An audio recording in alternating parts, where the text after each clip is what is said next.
Hello ടോക്കറസ്. ഇന്ന് നമ്മൾ ഒരു മൺവിളക്കിൽ പെയിന്റ് ചെയ്യാൻ പോകുന്നു. അതിനാൽ നമുക്ക് വീഡിയോയിലേക്ക് പോകാം. പെയിന്റിംഗ് പ്രക്രിയ 1. Base coat. ആദ്യം ഞങ്ങൾ മുഴുവൻ വിളക്കും വെള്ള നിറത്തിൽ പെയിന്റ് ചെയ്തു.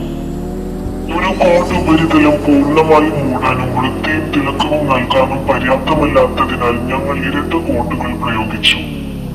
2 കോട്ടുകൾക്ക് ശേഷം വിളക്ക് പൂർണ്ണമായും വെളുത്തതായി മാറി.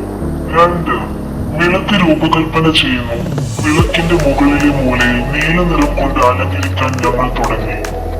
പിന്നെ പുഷ്പ ഡിസൈനുകൾക്കായി ഞങ്ങൾ വിളക്കിന്റെ ഉള്ളിലേക്ക് നീങ്ങി. വിളക്കിന്റെ മധ്യഭാഗത്ത് ഒരു ചുവന്ന ഡോട്ട് സ്ഥാപിച്ചുകൊണ്ടാണ് ഞങ്ങൾ ആരംഭിച്ചത്. ചുവന്ന ഡോട്ടിന് ചുറ്റും ഒരു പുഷ്പം രൂപപ്പെടുത്താൻ ഞങ്ങൾ തളങ്ങൾ വരച്ചു. 3. പശ്ചാത്തല അലങ്കാരങ്ങൾ. വിളക്കിന്റെ പിൻഭാഗത്ത് കൂടുതൽ വിശദാംശങ്ങളും ഭംഗിയും ചേർക്കാൻ ഞങ്ങൾ പച്ച നിറമുള്ള വരകളും കറുത്ത നിറമുള്ള വരകളും വരച്ചു. 4.